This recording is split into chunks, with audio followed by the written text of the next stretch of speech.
Le PDG du groupe Bell est mon invité ce matin dans Les Échos. Bonjour Antoine Fievet. Bonjour. Merci d'être avec nous ce matin. Le groupe Bell, c'est donc cette grande entreprise avec des marques de consommation bien connues des Français, la Vache qui rit, Babybel, Boursin ou encore l'Air Damer.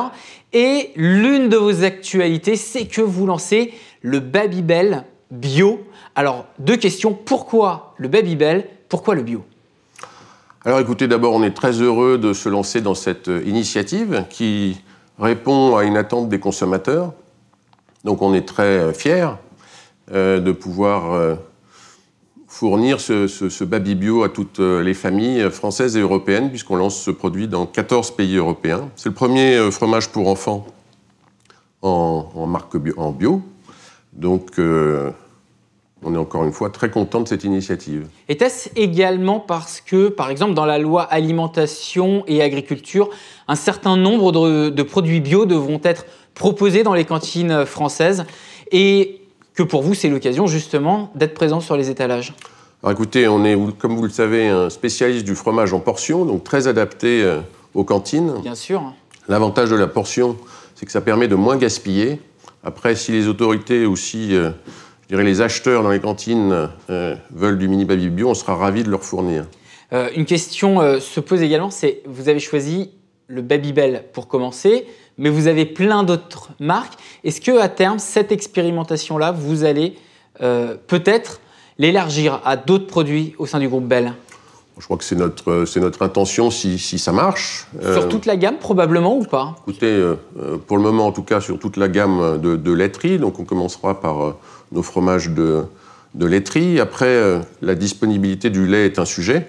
Il y a aujourd'hui 700-800 millions de litres de lait bio disponibles en France, sur environ 22 milliards collectés.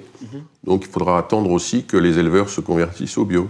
Donc ça fait une inflation sur les prix du lait, finalement, si tous les industriels se mettent sur le bio. En tout cas, ça fera une meilleure rémunération pour les agriculteurs qui se mettent au bio. Justement, c'était une question que j'allais vous poser. On sait que dans cette loi alimentation et agriculture, le gouvernement veut inverser la construction des prix, notamment pour les producteurs laitiers.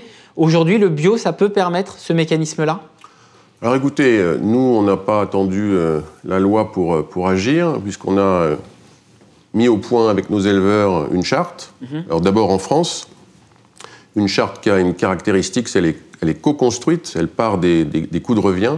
Une charte qui a été signée en début d'année et qui offre de la visibilité et un meilleur prix pour nos éleveurs.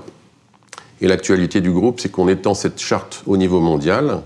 Elle est unique, d'abord parce qu'elle est mondiale, co-construite avec nos éleveurs et parrainée en association avec le WWF, qui nous aide à construire tous les éléments de cette charte. Allez, on va juste conclure ce chapitre sur le bio en redonnant deux chiffres selon l'agence bio. Le marché du bio, c'était 8,3 milliards d'euros de ventes l'an passé, 17% de croissance. En ce qui vous concerne sur le Babybel avec le bio, quels sont vos objectifs d'un point de vue économique?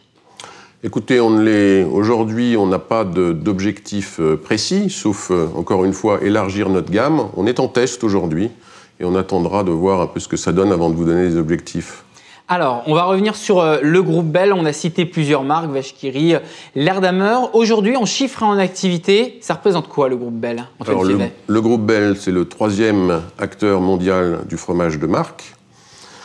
Après le fromage, on a une ambition donc d'embrasser le secteur du snacking sain. C'est pour ça qu'on a racheté Pompot. Bell, c'est 3 milliards, un peu moins de 3,5 milliards de chiffre d'affaires. C'est 33 filiales, 35 usines, c'est 130 pays où on commercialise nos produits. C'est 18 milliards de portions produites par an. Et vous évoquiez plus de 130 pays où vous étiez présent. On sait notamment que vous êtes présent en Iran. Allez-vous être concerné par les sanctions sur l'Iran imposées par le président américain Donald Trump? Alors j'ai oublié de parler des familles qui travaillent pour Bell, 12 700 familles, dont des Iraniens. Nous ne sommes pas dans les secteurs aujourd'hui interdits de travailler en Iran. Nous avons une usine là-bas, nous produisons sur place. On va dire qu'on va revenir à une situation un peu précédente, mais rien ne nous empêche de produire. Donc a priori, vous n'êtes pas concerné? Nous sommes dans une situation avec une entreprise qui est rentable, donc si nous restons rentables, nous n'aurons pas de difficulté à fonctionner. Merci Antoine Fievet d'avoir été avec nous ce matin dans Les Échos. Je rappelle, PDG du groupe Bell. Merci beaucoup.